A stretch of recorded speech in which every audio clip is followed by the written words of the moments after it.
Good evening and welcome to the Yvener show. I am your host, Yvener Duroseau, and I have my co-host, Dr. Marie Celestine, with us this wonderful evening. And I know in some places it's cold Yes. and it's still in the 40s here in Tulsa, Oklahoma. And how about in Massachusetts, Dr. Marie? What's the weather like for you? It is barely 20 degrees. Tropical heat Well, in you can keep that. January. Look, we went from single to double. That's exciting. Okay. You can keep that. How about you, Miss Clemmons? It's fairly cold here. We've had another dump of snow yesterday, to include on what happened on Monday. So See? Oh, us goodness. educators are happy. Goodness, Winter. It's goodness. winter. Yeah. Well, this evening is going to be fun. It's going to be a very fun evening as we're going to have this conversation with Miss LaTasha Clemmons.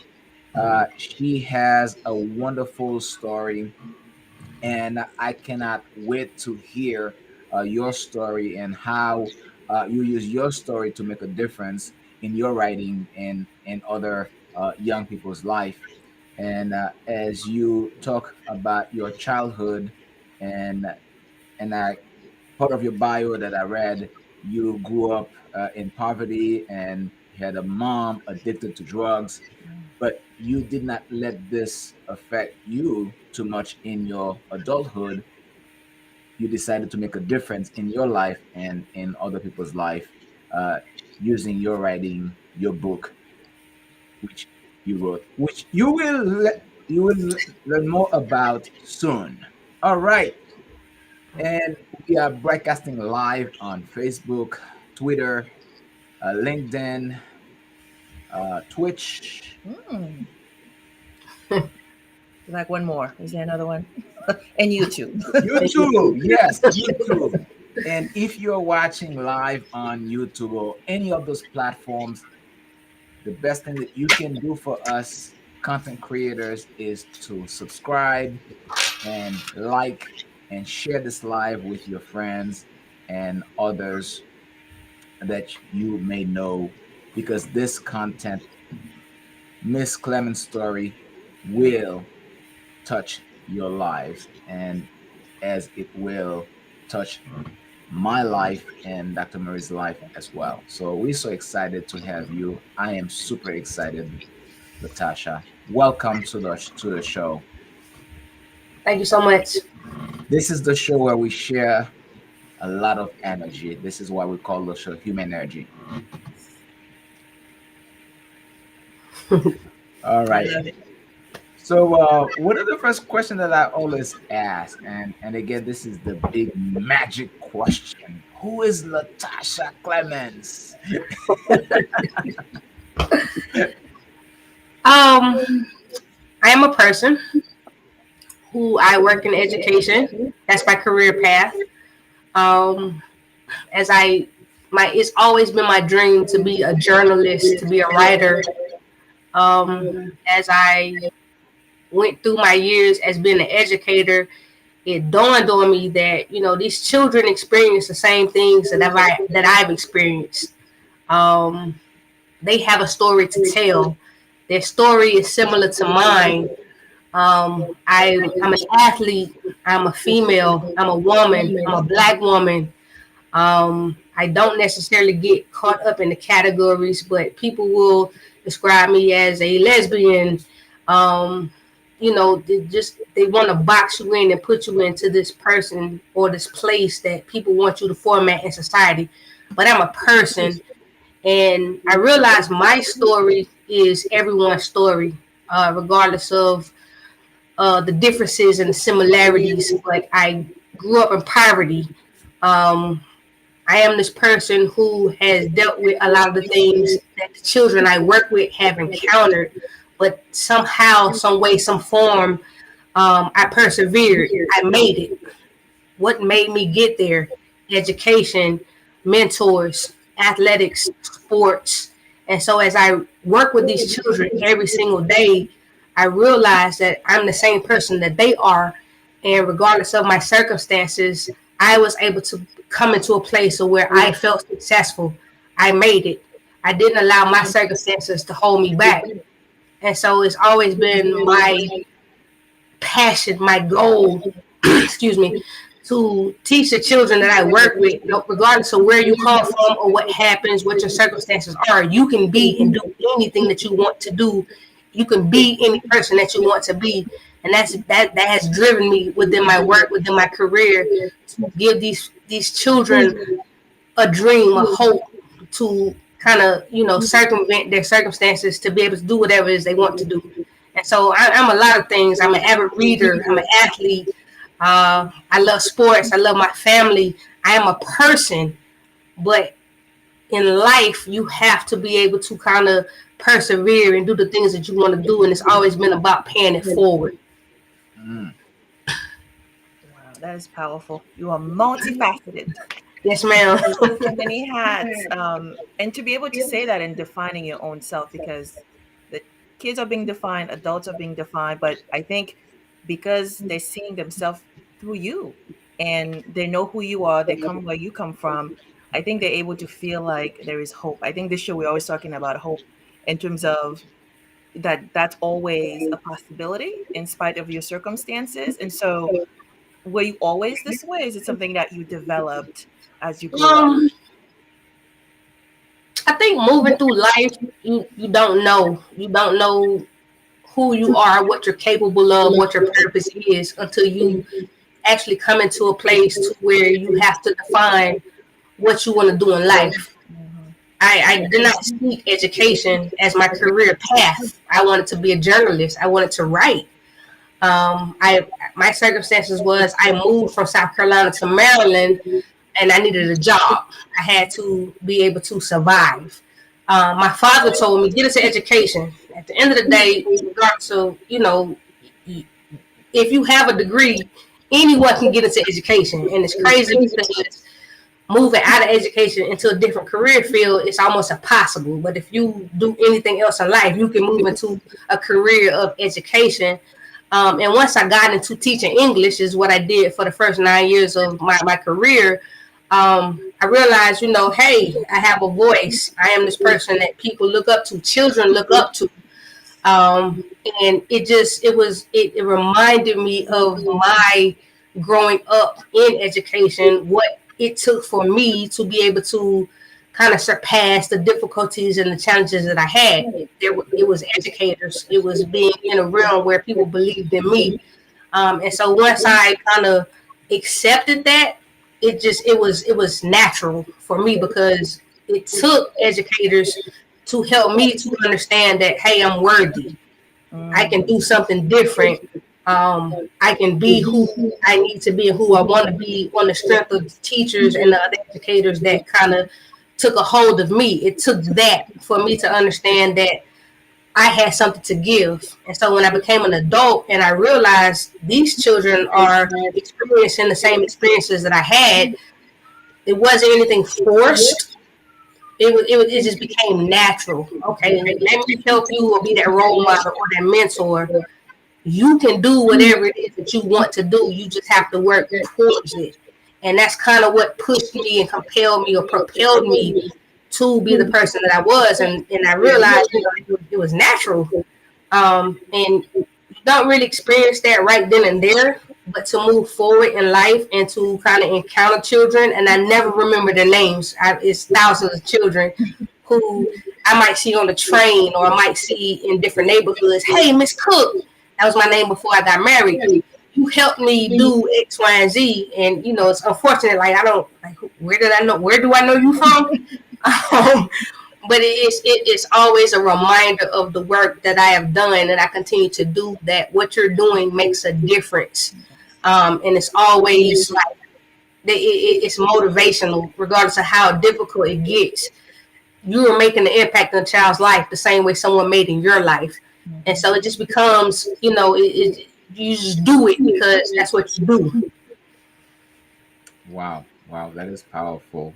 Now, how was it like growing up? And obviously, as you expressed in the first few minutes, you want to be uh, someone that you did not have growing up for children. So how was it like growing up? Tell us a little bit about your childhood. So I'm from the South. Um, and again, I was raised by grandmothers and aunts who instilled in me what was instilled in them. Um, I never negate or refute the fact that what I was taught was valuable. However, if you look at the historical aspect of being from the South, from South Carolina, and it goes way back to like slavery, the diaspora. What my family was taught is what they instilled in me. And it doesn't necessarily mean what they taught me was wrong, but I'm being taught things that were taught to them, that was taught to their family from a place of submission. And so I grew up in religion. I grew up in a submissive facet where the church ruled everything.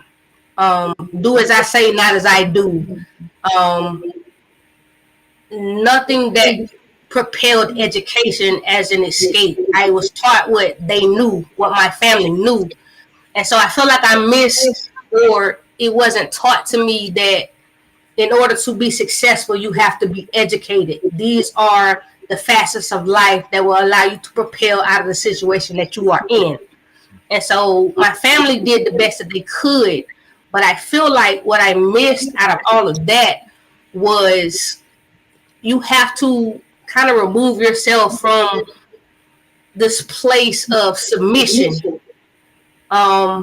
You have to understand what society is about and how to kind of remove yourself from this complacentness, right? And so I say that to say that the values and the morals that I got, yes, ma'am, no, sir, thank you, please, all of that is needed. You clean up behind yourself. You are respectful. You stay in a place to where you don't meddle in adults' affairs. But I think what I missed from that was to gain your own knowledge and your own understanding of what life has to offer, because my family came from a place to where they didn't know any better. Education wasn't a major accomplishment. They taught me what they knew. And so religion, God is everything. Heaven and hell and cleanliness next to godliness, respect your elders, don't question, don't do this and don't do that. And so had I not come to a place of questioning what I was taught, if I did not have the knowledge that I sought and that I received from the books that I read, and understanding there's a whole different place and a whole different society and a whole different way of being outside of what I taught, I would have never known those things. And so I'm forever grateful for what was instilled in me as a child. But what I wrote in my book is it wasn't exactly accurate. I would have only been in that place had I not sought something different, had I not questioned, had I not looked forward to anything else. And so as I read and as I became educated, I realized that what was right in front of me wasn't the end all be all. And I think there are so many people, and especially children, who just soak that in and take that in. That's all they understand without seeking knowledge outside of what they are taught. They don't receive the vast differences that are available to them. And so once I did that, yes, I started to question what I was taught, what my family gave to me, and I started to notice some differences, right? This ain't it. This is not everything. There's so much more. And the more I saw it and the more I read, the more I learned, I realized that my family was only teaching me what they knew. There was something that they were missing. And it made a difference, because now I want to see what those differences are. I love my childhood. It was a fairy tale. It was everything that you wanted to be. But once reality started to hit home, it didn't. It started to feel like it became suffocating. It became oh my God, there's so much more. What happens if I don't get out of this? If I don't seek more? If I don't know more? If I don't need more? If I don't understand more? And the more I understood, the more I realized they taught me what they taught me, but they didn't teach me how to know more. Yeah. And Wow. that's what I want other children to understand. There's so much more than what you are taught. Mm-hmm. Wow, that's amazing. I think in a way you were yearning and hungry for more, right? Sort of beyond your blog, beyond where you live, beyond again your circumstances. Because sometimes we get paralyzed and think this is it, right? But you were able to imagine there must be a different way of being, a different way of becoming who you wanted to be at that time, right? Beyond what you Mm-hmm. were able to see and knowing within yourself that you can create that, right? And I love that you have creativity as an outlet with the writing. Were you always writing as a little kid? No, absolutely not. I No. read as a child. But what it was for me, I was born in 81. And as I grew, that 90s nostalgia, the culture, the music, BT, the movies, TV shows, everything that isn't in 2021, I was able to learn lessons from Family Matters and Full House, from Steve Urkel, or from Public Enemy, from KRS-One, from Queen Latifah, the things that don't exist today. It brought an awareness. Spike Lee, it brought an awareness to there's something vast. Let's go discover that. It wasn't just about what we hear today, the drugs and the violence, and it was all about Black empowerment. And so I wanted to know more about that. And so I soaked it in. I just let it become a part of me. The books that I read wasn't necessarily a part of my culture. It gave me different aspects on other people's lives. The sports that I played, and I talk about in my book, I played with white people. It gave me a glimpse into their society that allowed me to understand that there was something different. But my own culture brought a part of there is Black empowerment. There's something more. Why are we fighting the power? Mm-hmm. And so it just made me want to learn more, and that's what I did. Wow. Wow. Wow. And you get the audience so excited. Yeah. They're sending you. Chat is blowing up. They want to know more. It's blowing up, and they're just sending you flowers. It's like, Yeah. whoa. That's great. I'm appreciative. Thank you. And please be patient with us, so we will get some of the Like, we get to the questions. question. We're gonna- so you talk about having mentors and teachers. Uh, can you tell us about some of your mentors? Are there people that still alive today that you still look up to? Absolutely. So in Carolina Girl, I speak of a time period to where I was in school, and I moved from my childhood neighborhood into a predominantly white neighborhood. And I felt in that space that it was like the peak of my mother's drug addiction. No one cared about me. No one took the time to get to know me. And if you are in a career facet, you understand the importance of relationships. No one did that for me. But I got expelled from school. So I left that area, and I was out of school from January to June. And then I went back to school in the neighborhood that I grew up in. My mother got herself together. She moved us back into the schools that I was expelled from. And there were two white teachers that I talk about in this book who kind of took me under their wing. They saw something in me, is what I understand today as an adult. I saw something in you. I knew you were better than what you kind of portrayed. If it wasn't for Miss Teague and Miss Taylor, who advocated for me, who when I went back to the school, they put me in these low-level classes because of behavior. And these teachers went to the guidance counselors and to the powers that be and said, this child doesn't belong here. She's running circles around these children. And so they spoke up for me. And not only did they speak up for me, they showed concern and care and love and compassion. And if you work in an educational setting, that's really all children need, is someone to show that they care. Care. And at first, I did everything for them. They care enough about me to help me. I'm going to work hard. I'm going to study. I'm going to pass your test. I'm going to do my homework because you did what you did to help me. And then it came into a place because they were so just they put their arms around me. Now I understand I can do this for myself. My mentors are my teachers. I was suspended from school the day of basketball tryouts. I'm a basketball player. I received a scholarship to a D1 university, the University of South Carolina. I transferred to South Carolina State. And so I went to college because of a talent. That talent would not have been received or seen if it was not for those middle school teachers. And so you have coaches who are mentors. You have people who pay for your tournaments, who pay for you to travel, who pay for your tennis shoes, and you have other people that you play with who have the same aspirations and goals and ambition as you do. And so I soaked all of that in because I had that environment around me at this point to where there's something more than what I saw. And so when you look at educators, when you look at coaches, when you look at teammates, when you look at family members of those people that you play with who take you under their wing and they feed you and they hold you and they show that they love you.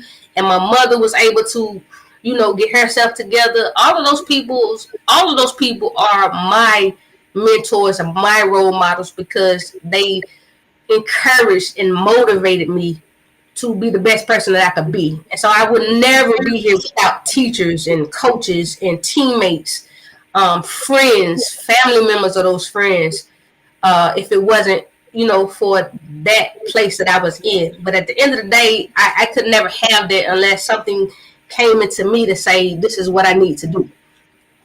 And so I'm forever grateful for all of my coaches and teachers and going into high school, my high school coach, my college coach. Like it just when they say it takes a village, those are the villagers that help you persevere. And it's all of those people who saw something in me that allowed me to persevere and be at the pinnacle of where I'm at right now.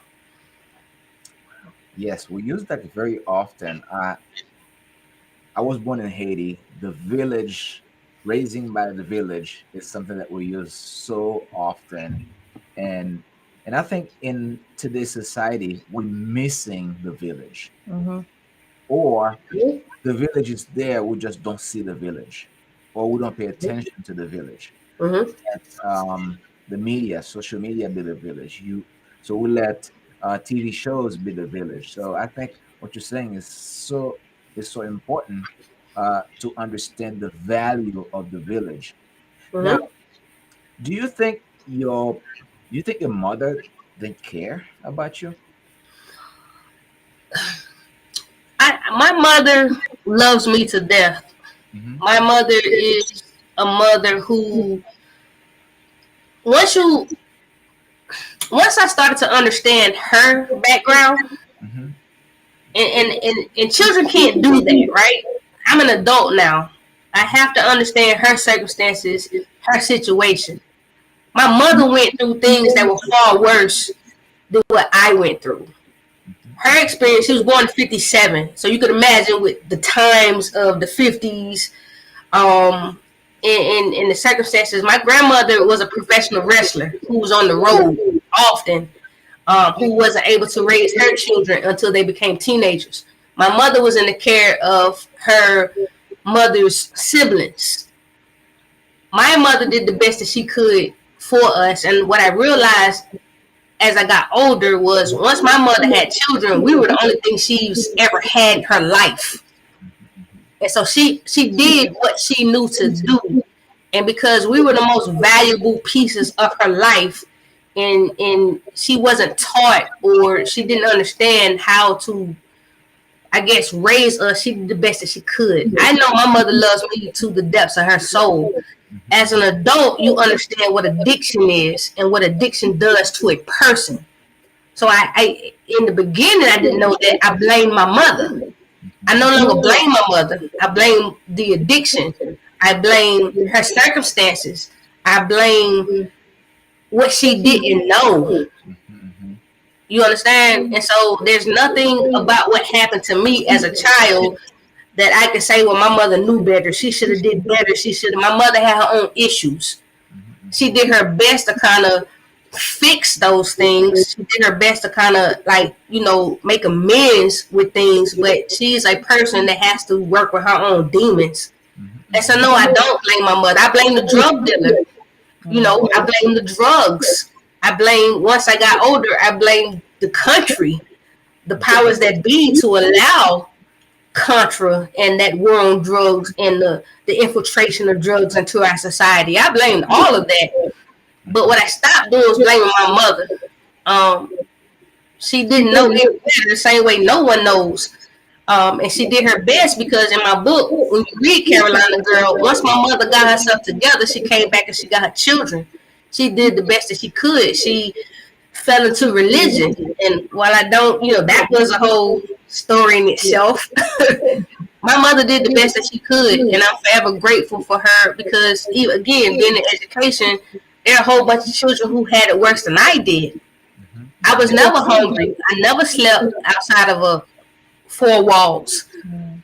You understand? I was never abused, sexually or where I was harmed. There were plenty of problems, but it could have been worse for me. But my mother did the best that she could, and I'm forever grateful to her as a single parent with all of her issues to do what she did for us. And so, no, I blamed her at first before ignorance. Now, no, I don't. See, I really admire that about you, because a lot of kids blame their parents, even when they become an adult. I mean, like 50. So I hear like people that are 50 years old and 60 years old. Oh, I am like this because my dad didn't do this, because my mom didn't do this. But you talk about your mother with grace, Yeah. with gratitude, Mm-hmm.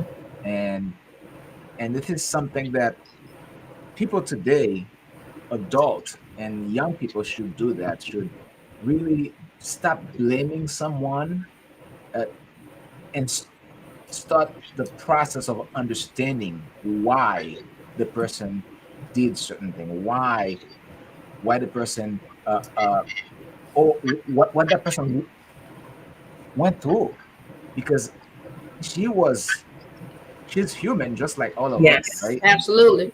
And sometimes we forget the humanity part of us, and Mm-hmm. we just go and blame others for a situation. but Mm-hmm. but you Yeah. speak of her with grace and gratitude, so that is very, very, very nice of Yeah, you that's doing I that. love that. But I'm grateful you also acknowledge her traumas, that Mm-hmm.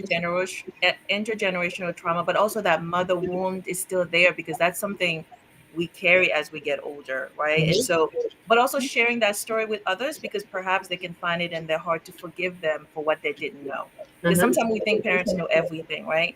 And so Mm-hmm. we expect them to know, but you think about her mom and her mom before, in terms of doing what they can based on the time, based on their circumstances, and be able to still provide for you. Mhm. But you also the ability to grow. I mean, that is beyond self growth. Just see that, right? And then to be able to go beyond, again, like the environment, your circumstances, but imagine what's going on in your mind, to have the mindset and self awareness to say, you know what, I can go beyond that, but not just survive and say I'm gonna get out, but to be able to thrive in spite, and sometimes because of what you've been through. So you know better, Mm-hmm. right? And so you have a different view of where you want to go, but also what's possible, because you know they didn't have that opportunity. So that's a great Absolutely. message to share with the kids too. Mhm. Thank you. LaTasha, so Yes. what advice do you have for a young girl, perhaps a young boy too, having a parent addicted to drugs, uh, with a lot of dysfunctions? And so, what advice do you have for a young person currently living in a situation like this? So again, I reckon education. I encounter children who have the same background as me. It may be worse, it may be less. At this very moment, you're dependent upon your circumstances. Where you are as a child, you are dependent. And I wish someone told me this when I was at that age. You are dependent upon your circumstances. There's really nothing or not much you can change about where you are. But what is your preparation right now to ensure that when you are independent or when you have to be independent, how prepared are you? You understand? When your family stops taking care of you, when you're old enough to leave the nest, when you have to find a job or a career, you have to feed yourself, when you have to clothe yourself, when you have to pay your own bills, what is your preparation right now to ensure that you are able to do that? You know, we have our own paths, right? It may be salary, it may be hourly, but what we do right now, education, you know, as far as our education, we're preparing ourselves to be able to support ourselves 5, 6 years from now. What are you doing to prepare yourself for that endeavor? And I always, what happens if the people that take care of you now are no longer existing? And I never, you know, I don't say if they die because that's traumatic, but what if when you're on your own, how are you going to take care of yourself?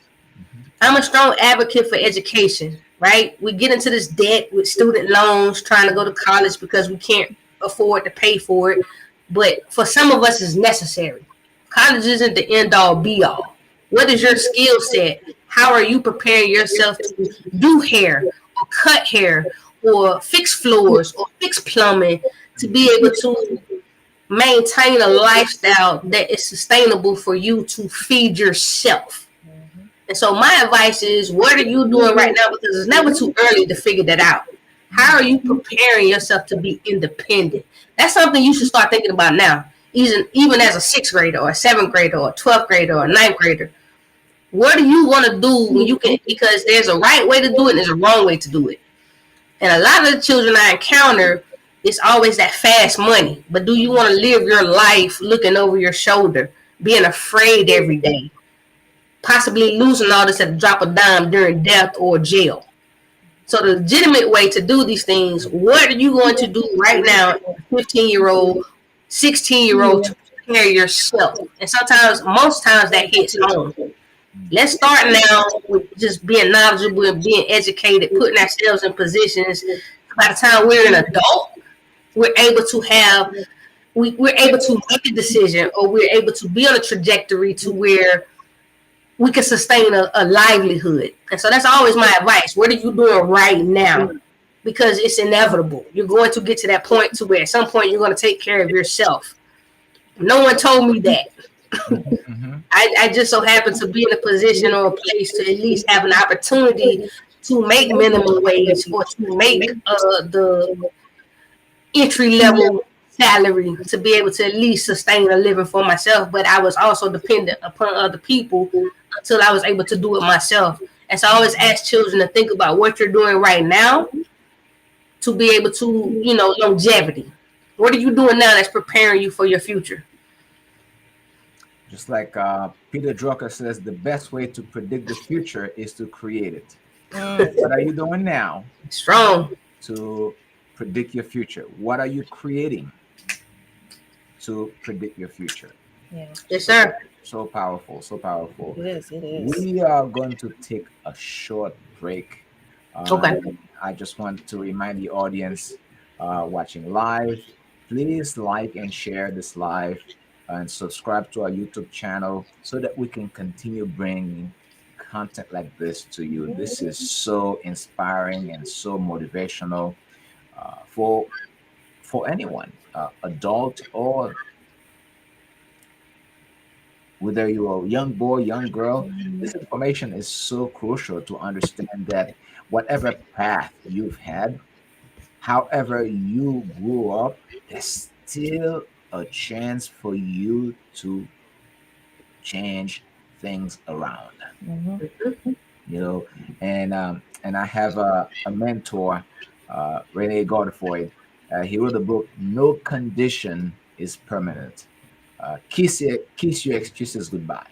So many times we just make love with our excuses. Mm, We have so many things like, we just caress the idea. Oh, so and so is responsible for my pain, and John is responsible. No, yeah.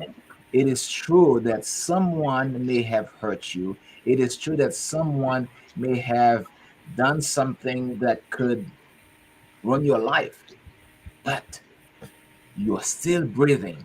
You are still Mm, alive. You have an opportunity to turn things around for your life, for you. yeah. I love that. So powerful, LaTasha. So let's go ahead and take a short break. We'll be right back with Miss LaTasha Clemmons.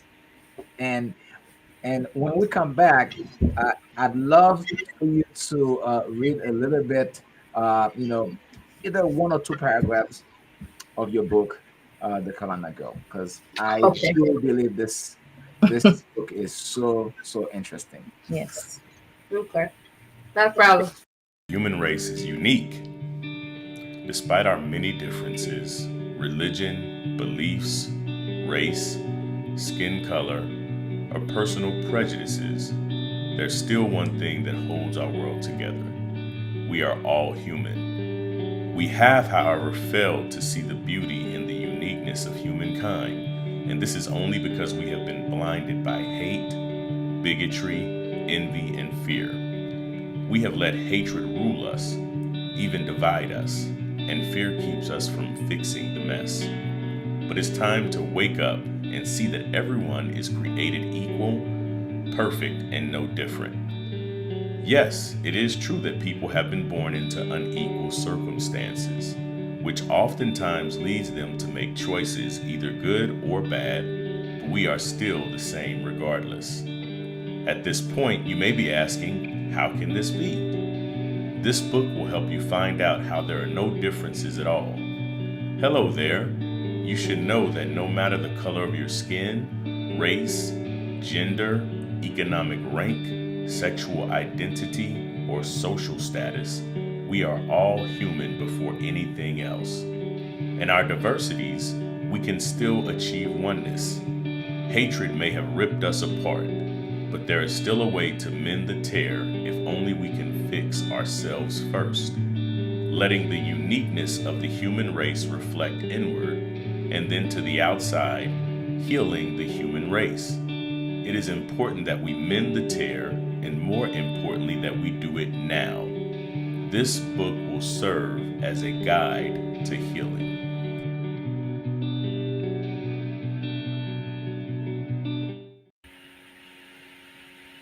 Welcome back with my co-host, Dr. Marie Celestin, and my special guest today, Miss LaTasha Clemmons. And your book, Carolina Girl. Hmm. Who is this book for? Um, when so I've been writing. I wrote this. I've been writing this book for the past 20 years. Um, but when it became reality, I was able to write it from a place to where it didn't come from anger. It didn't come from regret. It didn't come from a place of ignorance. I grew up a lot, right?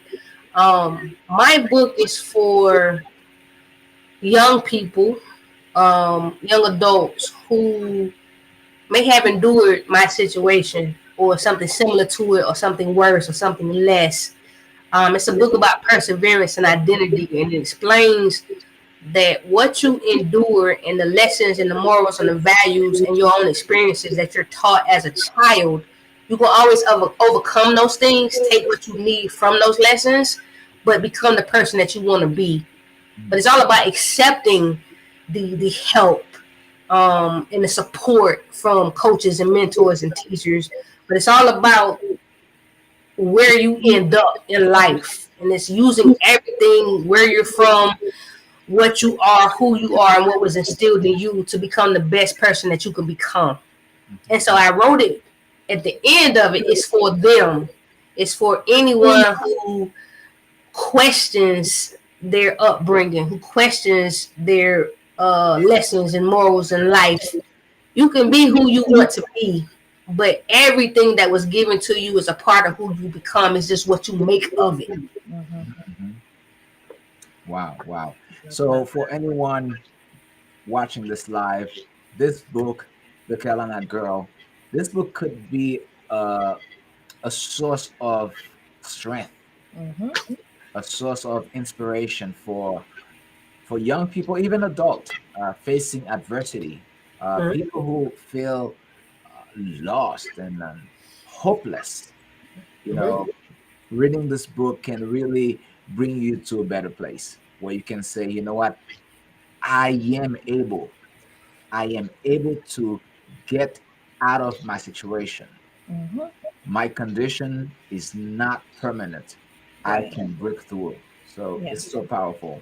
I love Mm-hmm. that. But also, your past is not your future, right? Not, Because yeah. you show that, like, and they can see that in you, right? Because here you are sharing your story. Your story is still valid in terms of, yes, you've been through that, but they can see there's a way out. And as Yvener is saying, it's temporary. That you Mm-hmm. come through it, and in a way, you come through it even stronger for that to be part of your present, but your legacy. They can see that that's gonna keep on giving as well to future generations. So I Yeah, appreciate that. yeah. So I don't want people to think that everything was just horrible, right? There are a lot of things that I take with me from my upbringing. I'm a very clean person because of the chores that were mandatory. I think I'm a very respectful person. And being in DC, I don't require children to say yes, ma'am, and no, ma'am, and that was my upbringing, correct, right? I had to kind of structure or change some of my beliefs on how children should interact with adults because of how I was raised. I was from the South. Um, when you get into education, children have a voice. Children should be able to explain themselves and express themselves. Whereas, how I was raised, you stay in a child's place, do as I say, not as I do. But it was hard not to do the things that you saw because it was so prevalent. And Hmm. so I don't want anyone to think that nothing that I endured as a child isn't a part of me, because all of it is. But I had to kind of reconsider some of the things that were instilled in me being raised in the South. Like the great part about it is I am who I am because of that. But not necessarily everything I was taught would benefit children in 2021. Hmm. And so that's my whole thing is, I take at this point what I was taught and how I was raised. I take it with a grain of salt. Some of it, a lot of it I use. Some of it I just have to question and reconsider and restructure for children during this day and time. Awesome, awesome, awesome. Would you care uh, reading your favorite quote or your favorite paragraph from your book? Yes, so I can read a paragraph from it. My favorite quote is, "I use books to escape." Hmm. No, I use books to dream. I use music to escape. Hmm. So I live vicariously through a lot of the characters that I read as I've always been an avid reader. So I always vicariously live through a lot of the characters that I read growing up as a child, even when those characters and their environments didn't resemble my environment. So it was always nice to live differently than what I saw. But once I'm an 80s baby, so by the time the 90s came, I listened to music to escape. I listened to those verses of my favorite rappers and my favorite R&B singers, just kind of being a different realm to be somewhere else, and it related to me. Who's your But favorite I'll rapper? read the chapter. Say it again. As you just mentioned, your favorite rapper. Who's your favorite rapper? My favorite rapper, I have two. So it's Jay-Z and Andre 3000. Ooh, okay, that's a combination. I thought you were Yeah, gonna be like Queen Latifah is in the look, mix. I thought it's you were gonna say Tupac. so I mean, when I was coming up, you hear the music, But by the time I started paying attention to what the music was saying for real, Jay-Z stood out to me, Outkast stood out to me. Just the cadence and the words and the wordplay and the literary elements of what they had to say kind of resonated with me. And that kind of got me to writing. Nice. So I've always been like a music lover, but just really falling in love with the wordplay. Those artists kind of stood out to me. So you listen to the lyrics, not just the beat, right? not just the beat, right? Yeah. Yeah, that's the same for me. I listen to lyrics and a lot of Tupac music. I like Tupac. I love Tupac. I love Biggie. I can understand his rap. Mm. Today's rap, I cannot understand, and I would try to listen. They do not enunciate, but Tupac, you can hear every word he's rapping. It's so. I mean, again, like growing up, like it was like I'm a huge TLC fan. I love like Queen Latifah and MC Light. Like you didn't see it in TV per se, but when you got to the Queen Latifahs and the MC Lights and the Brad, you had strong, dominant women. Salt and Pepper was everything. That was my first cassette tape ever in life, was Salt and Pepper, right? So you recognize and you realize you had strong role models as women, but it was from a place to where you didn't know you needed a role model. So you listen to the music, right? Public Enemy, KRS-One, even when NWA came out, I started to hear these messages, and I think a lot of people negate what rap music first started out as, even with the vulgarness of their lyrics. They were telling a story of what they were enduring and how they lived. That wasn't necessarily my experience. And I don't know what made me do it as a child to start to pay attention to what I was listening to. Now I'm like, oh my God, what is going on in the world? Is this really happening outside of Casey, South Carolina? You were a critical thinker at an early age. And I didn't know it. Yeah. And so by the time I really started listening to it, once I started, it was more so in high school. Once I really started listening to the lyrics of the things I was listening to, that compelled me to start writing. Well, they are telling their truths. They're telling their story in a creative way. I want to do the same. I didn't necessarily want to be a rapper. And then I started reading Maya Angelou's work, right?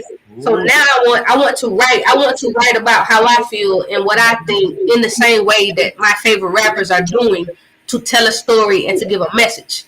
And so that kind of stuck out to me, is when I really, really, really started paying attention to music outside of like just as a child. Like, okay, I hear you. Sounds good. It's amazing. But now I'm in a place as a teenager to where, okay, I can tell them, I can give a message. And so music does it. Like, I don't get what's going on today, and that just speaks to my age. I always knew once I started not listening to what's going on, I'm old. So, You've evolved. I've evolved. Evolved, not old. Your taste. Absolutely. Yeah, so you were about to share a paragraph with us. Yeah. Yes. This is from chapter 2 in my book. It's in the blood. This chapter kind of, without giving away the story, because I want everyone to read it. My grandmother died from breast cancer. And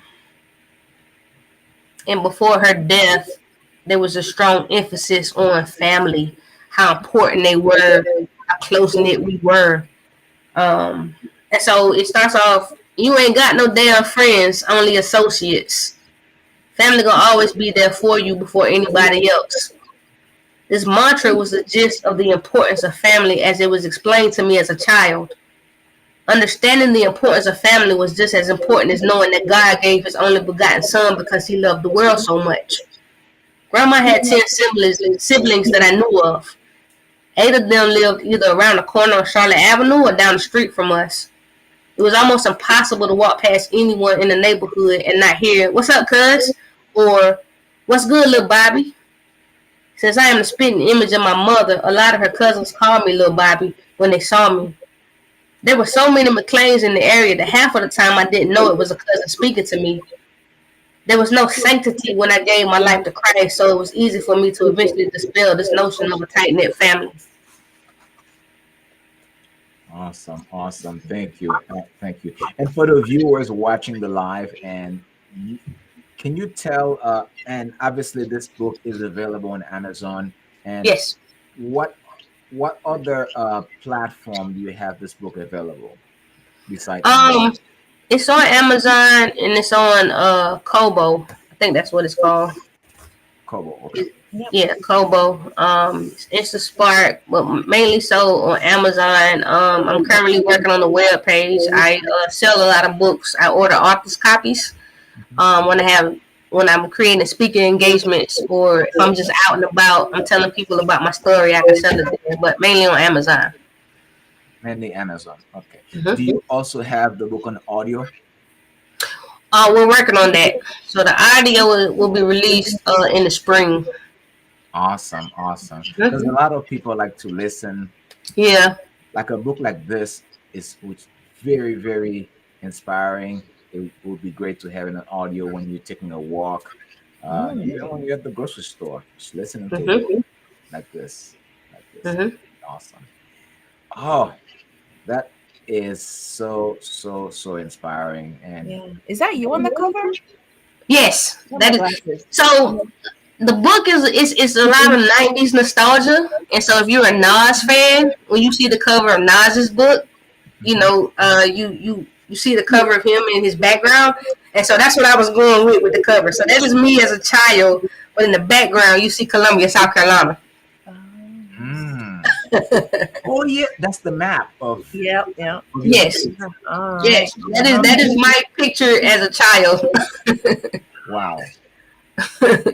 I like this cover. So this cover really describes you, your identity, The Yes, origin. who you are, where you're from. yes. Wow, so powerful. Very good job on the cover. Thank you. I love it. That was my goal. Very They good did a job. really good job with the cover. Awesome, awesome. Okay, so right after this live, we're going to have about 15 minutes live on IG, Okay. and which is something that we started doing. And Dr. Marie, and I got to give you credit for that.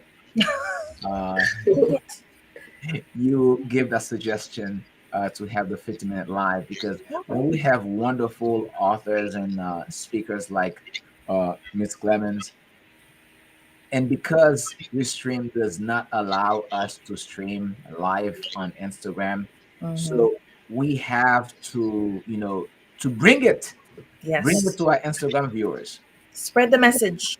Little Yeah, spread button. this Spread message the because message. this is a message that really, really can help someone um, get out of the negative thoughts.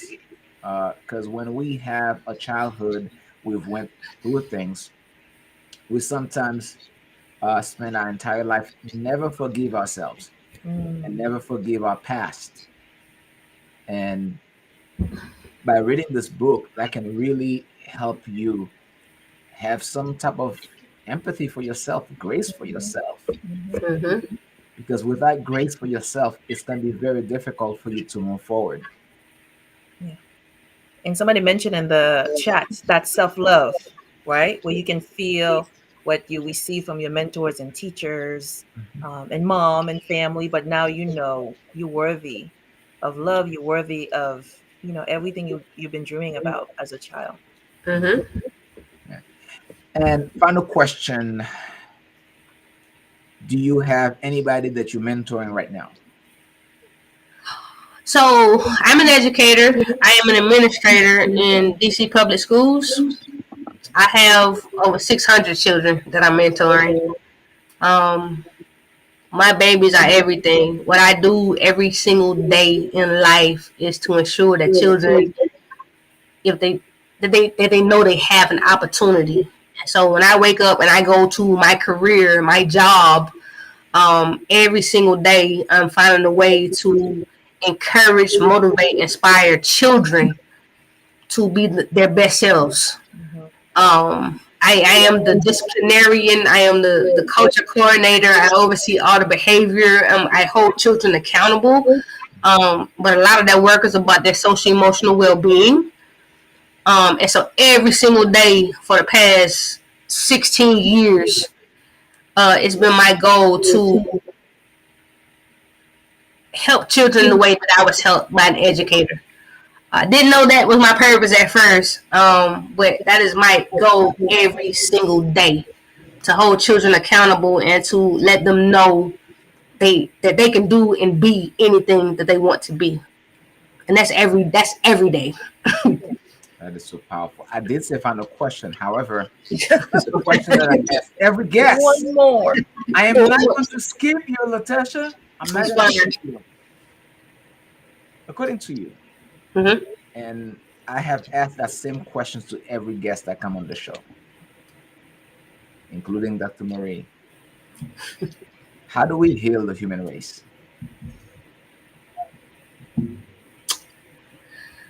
Wow, that is a heavy question. Um, That's the magic questions. It's the so heavy. I mean, it's not an answer. I think that more so, how do we begin to heal the human race? We have to have empathy, and we have to have compassion, and everyone has to be in a place to learn the differences of individuals. We are all not the same. We all don't come from the same place. We all don't endure the same experience. And it's that understanding that comes with the human race that will allow everyone to be a little more compassionate about other people's experience. I think that that can be done. It's not, impossible, but to accept people for who they are or where they are, and find a place to build and grow and learn and understand and at least be compassionate about where they're from, whether we agree or not. That catapults us into a place to begin to heal the human race. We have to accept the differences, and we have to appreciate those differences as something that we can learn from, and something that we probably could use in our own endurance of this world. And so to accept that, we can begin to heal the human race. Wow, wow, wow. See, Dr. Marie, she could co-author the book. Message right there. Yes, She that's could the message. easily co-author my book. Yes, the message. It's all about the message. That's It's all it. about the message. In other words, we are all alike, we're all human, but we are born into unequal circumstances. It's And the And only we way have it to should work. understand that in order for us to begin yes. changing, healing the world. Thank you Yes, so sir. very much, Natasha. Thank you. It's been, oh my goodness, this is by far one of the best. Thank you so much. One of the best. So we appreciate you and everyone watching. Thank you so much for staying with us for the last 60 minutes. Uh, I invite you to check out the book. Let me put it back on the screen. The Carolina Girl. Get this book. Get it for a friend. Mm-hmm. Get it for a loved one.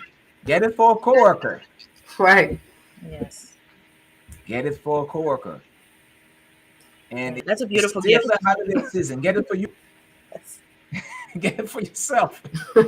This book, I promise you, it will inspire you. mm-hmm. Not only it will inspire you, it will help you see yourself Mm. and see the world around you differently. So thank you so much. Thank Have a you. good evening, everyone.